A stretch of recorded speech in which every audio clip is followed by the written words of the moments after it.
राधे राधे मित्रों, स्वागत है आपका राधे कथा सागर में। मित्रों, आज हम सुनेंगे माँ यशोदा जी की और कान्हा जी की कथा। इस कथा को सुनने मात्र से कान्हा जी की कृपा हम पर बनी रहेगी। आइए बढ़ते हैं कथा की ओर। नंद बाबा चुपचाप रथ पर कान्हा जी के आभूषणों की गठरी रख रहे थे।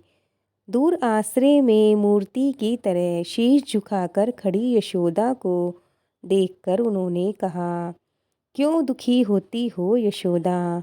दूसरे की अमानत पर अपना क्या अधिकार है? यशोदा जी ने शीश उठाकर देखा नंद बाबा की ओर। उनकी आंखों में जल भर आया।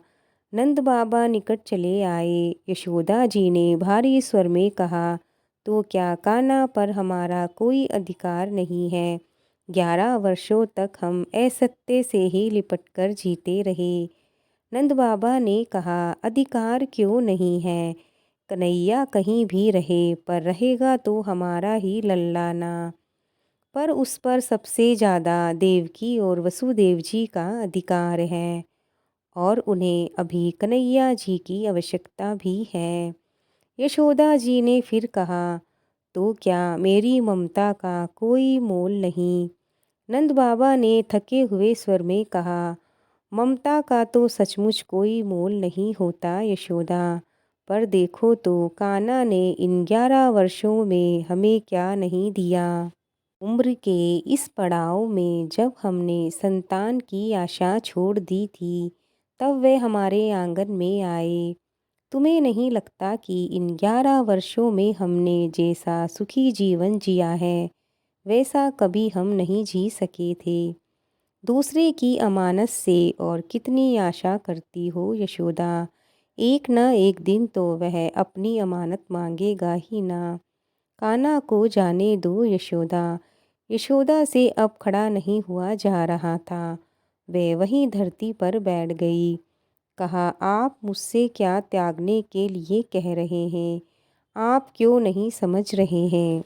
नंद बाबा की आंखें भी भीग रही थी।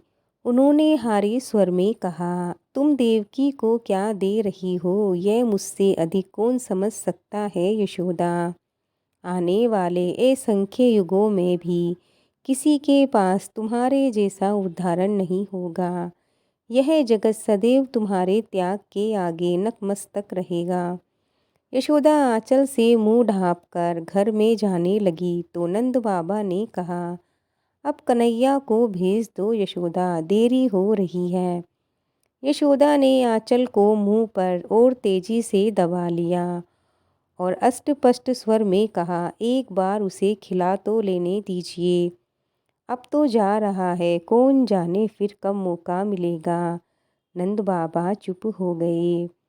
यशोदा माँ माखन की पूरी मटकी लेकर बैठी थी और भाववेश में कन्हैया की ओर एक टक देखते हुए उसी से निकाल निकाल कर खिला रही थी। कन्हैया ने कहा, एक बात पूछूं मैया? यशोदा जी ने बोला, हाँ पूछो लल्ला। कान्हा जी ने बोला, तुम तो रोज मुझे माखन खाने पर डांटती थी, फिर आज अपने हाथों से क्यों खिला रही हो? यशोदा जी ने उत्तर देना चाहा, पर मुंह से स्वर न फूट सके। वह चुपचाप खिलाती रही। कान्हा जी ने पूछा, क्या सोच रही हो मैया? यशोदा जी ने अपने आंसुओं को रोककर कहा, सोच रही हूँ कि तुम कल चले जाओगे, तो फिर मेरी गैया कौन चराएगा? कान्हा ने कहा, तनिक मेरी सोचो मैया, वहाँ मुझे इस तरह माखन कौन खिलाएगा? मुझसे तो माखन छिन ही जाएगा मैया। यशोदा ने कान्हा को चूम कर कहा, नहीं लल्ला, वहाँ तुम्हें देवकी जी रोज माखन खिलाएंगी। कन्हैया ने फिर से कहा, पर तुम्हारी तरह प्रेम कौन करेगा मैया? अब की बार यशोदा कृष्ण जी को स्वयं से लिपटाकर फपक पड़ी। मन ही मन कहा, यशोदा की तरह प्रेम तो सचमुच कोई नहीं कर सकेगा लल्ला। पर शायद इस प्रेम की आयु इतनी ही थी।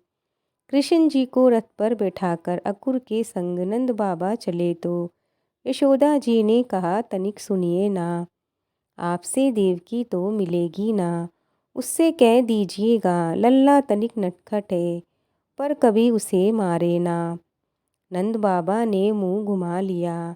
यशोदा जी ने फिर कहा, कहिएगा कि मैंने लल्ला को कभी धूप से भी नहीं छुआ, हमेशा हृदय से ही लगा कर रखा है।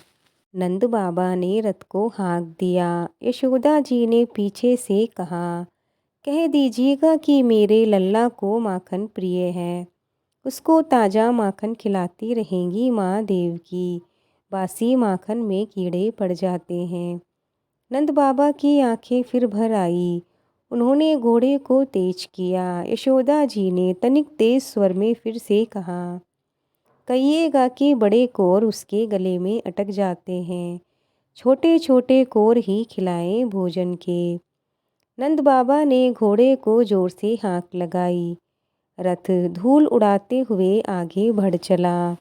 यशोदा जी वहीं जमीन पर बैठ गई और फपक कर कहा, कृष्ण से भी कहिएगा कि मुझे याद रखेगा।